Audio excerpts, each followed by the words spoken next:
Hello everybody, Ragtag Sagvi here. Welcome to the next episode. In the last episode, we cleared the Dark Eyes mines, and now in this episode, we're going to be returning back to the surface of the planet. Great job, Fox! You saved the Snowhorn tribe and collected the Spellstone. But it's not over yet. You need to return the Spellstone to the Force Point Temple. Happy has indicated that it is located beyond Moon Mountain Pass. I'm sure the Thorntails can point you in the right direction. Pepper out! Alright, so we need to go and look for the Force Point Temples somewhere in Moon Mountain Pass. Let's go.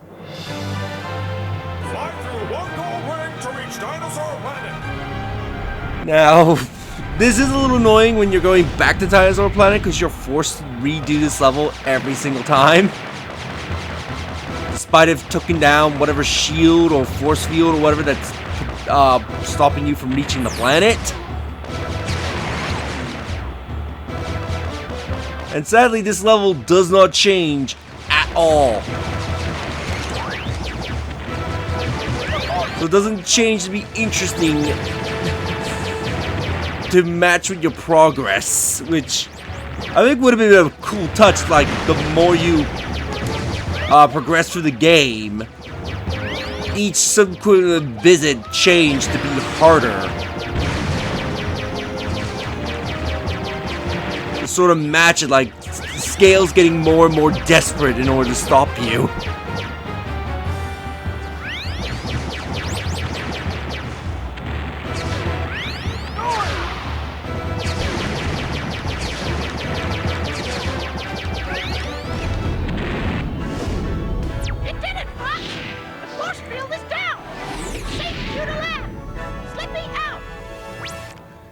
Didn't do as good as the first time. And I believe, if I'm not mistaken, I think we have to do this level 3 more times? 4 more times? Oh, one of the Thorntails is coming running up to our ship. He looks like he's desperately needs something.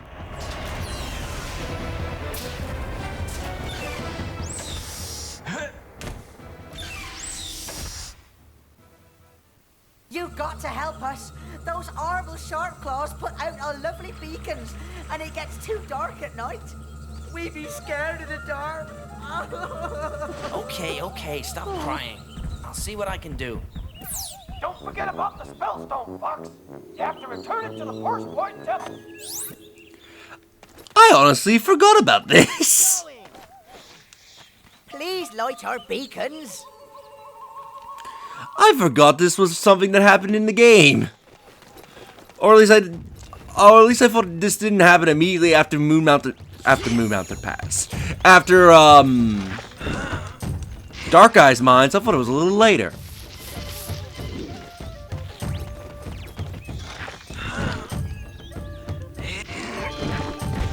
And of course this one had the red scarabs. I think those rocks, they always randomize the amount of scarabs they have. And also their rarity.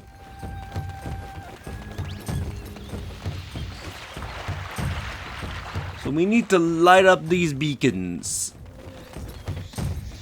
It's so dark at night. I get real scared. Now I believe in order to light the beacons, we need the fireweed tree, which conveniently is on fire.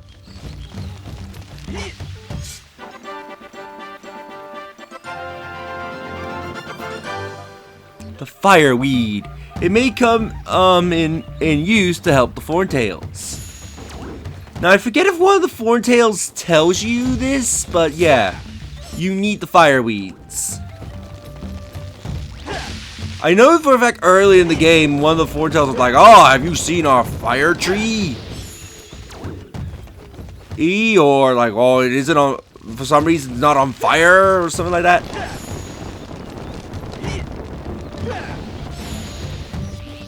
How many weeds can I hold? So I forget if you can hold as many as there are as torches. I think there's like 4 or 5 scattered throughout the hollow. Get back here, you stupid. There you go. And you have to whack them with your staff. You can't... Which reminds me. How did I not collect any of that? Is my limit actually free? Okay, I have a hard limit of free. Normally, if there's a limit, the number turns green to show it, but... Is there only 3 torches? I thought there was at least 4. Flames. That way we put the weed into the torch, and now we have to have Tricky set it alight.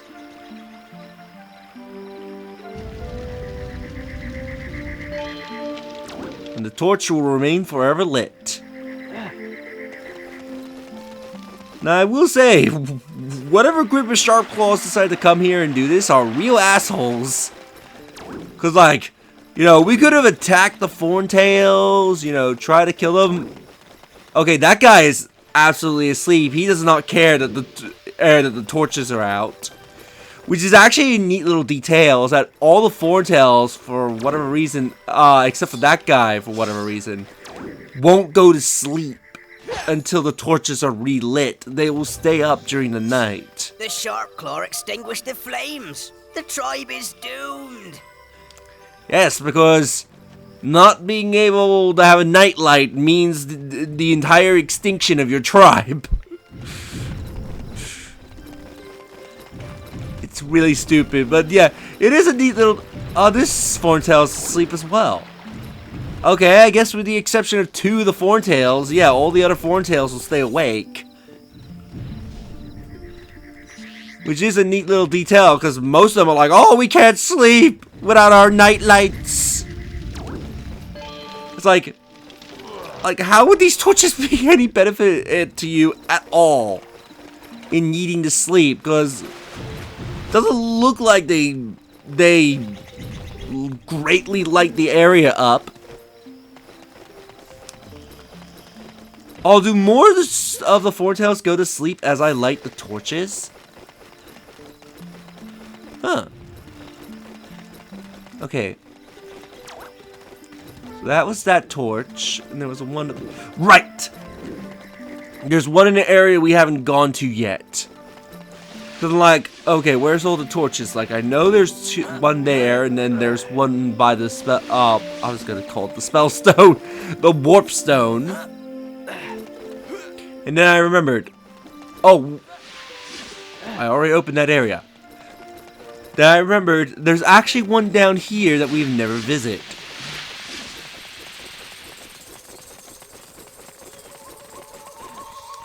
How will we ever relight the beacons?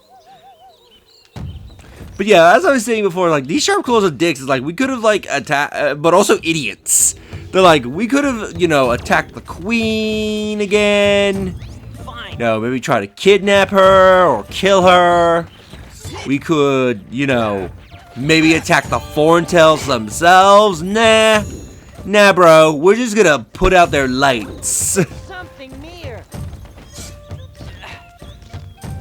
That will teach them. And that will sure slow Fox down considerably. Flame.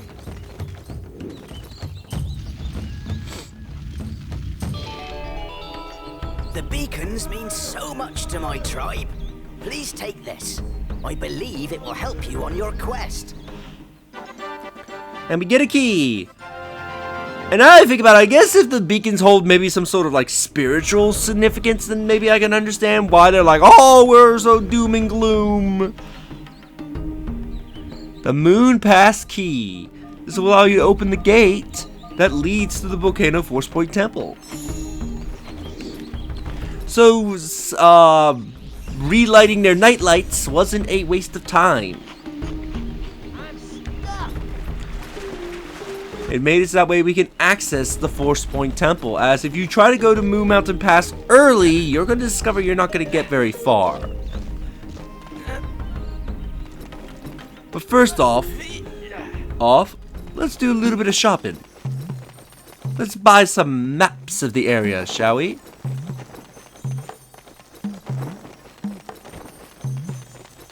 Now let's see, Yeah, here's the Moon Mountain Pass map. You pay this much. Okay, I'll sell it to you. Yeah! So a few things. I actually learned from a Wikipedia that there's a set amount that the shopkeeper will always sell an item to you. However, it's usually not that great. Like for most maps, I think he'll buy it for like 1 scarab less. This much. Like it's usually like a 1 or 2 scarab gap. Okay, I'll sell it to you.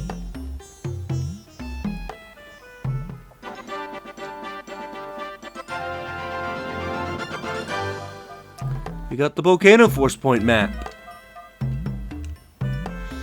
So these are vital maps we'll need for the upcoming area. Now, before I leave, I'm gonna show something I actually recently know about. So here's the Scarab Room game. Nothing too special, but you notice this wall, which now that I take a closer look, has a unique texture that I don't remember seeing much anywhere else in the game. If you walk straight through it, ta-da! You discover a hidden room filled with a rock that always has 3 orange scarabs. So this is a free 30 scarab profit. It is a fake wall. And actually, now that I take a closer look at it, yeah, you can sort of see what looks like to be a light coming from the floor. Or indicating that. I had no idea this was here as a kid.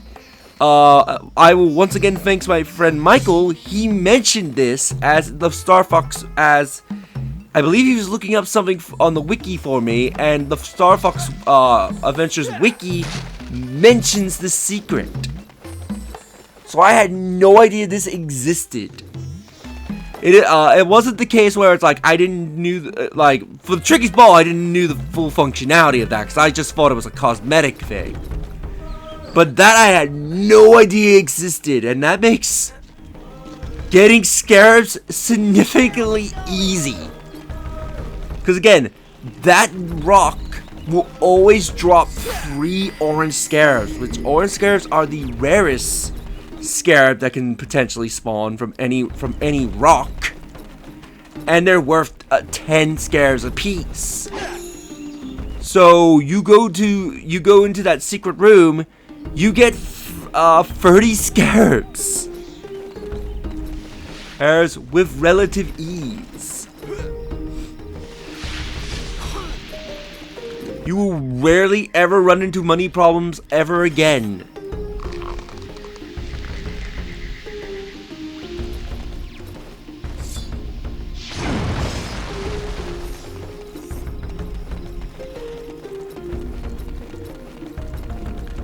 So yeah, feels great to be robbing from the shopkeep, especially after that bullshit that I went through in the Scarab game.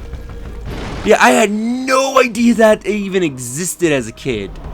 Oh, by the way, don't stay in this area for very long, because you will suffocate and die. I believe this is like some sort of like noxious or toxic gas.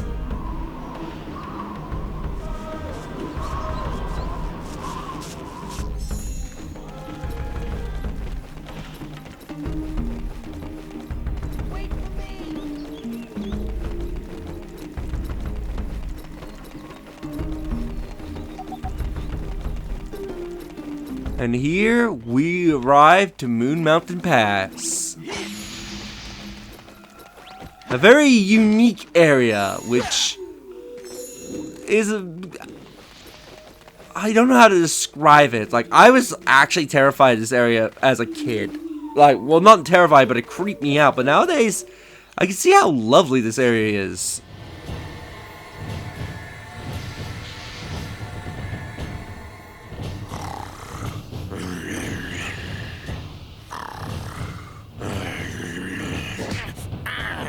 Wake up! Somebody coming.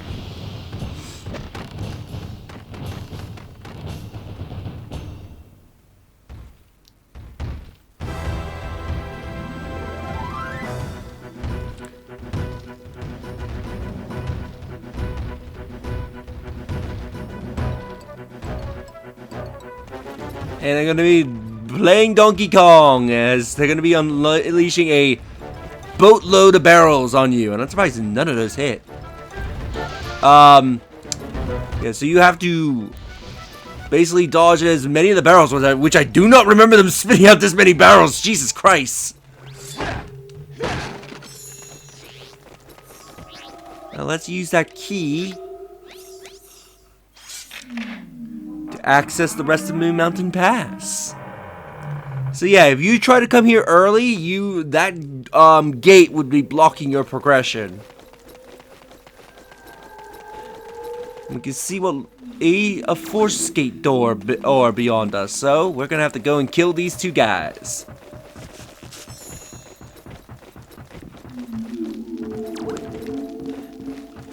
Now this does introduce a new enemy type, which is these bigger sharp claws. I don't know what they are called. I'm gonna have to look in the wiki to see what they're called. But they're really annoying because they have a bit more health, and they're a bit harder to fight because they are very block happy. Like, you try to attack them, they will block your attack almost every single time. I think generally the best way to fight them is to wait for them to try and attack you.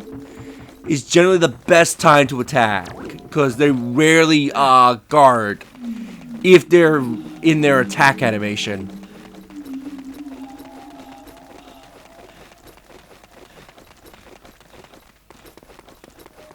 Anyway, by getting rid of the enemies, we've cleared off the life force door, which allows us to access the temple. Let's make a little bit of progression in it before we call the episode. Go down here, avoid being cooked. You're gonna be seeing these fire bats again. Again, you can't do anything about them, which is annoying. At least not yet. But I think you get. Is this the area where you get the upgrade that you can that allows you to deal with them? When you come here, you can get a free from the Bomb Dad. You can't open this yet or this because we don't have the corresponding powers.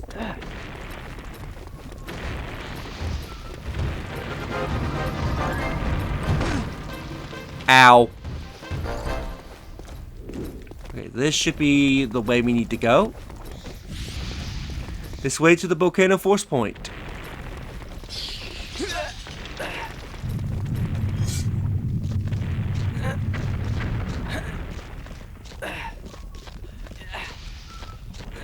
Let's make our way up.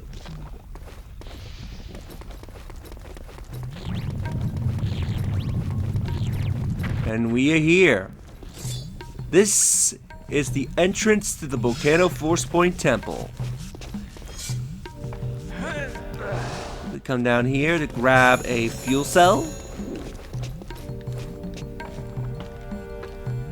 And with that, I think we'll end the episode off here. So in the next episode, we will make our way and enter the Volcano Force Point Temple. If you enjoyed this episode, do you like the videos? It helps tremendously. Subscribe if you haven't already. Leave a comment down below on your thoughts on this episode. And share the videos, that way more people can discover my content and help the channel grow. And I'll see you all next time. Later.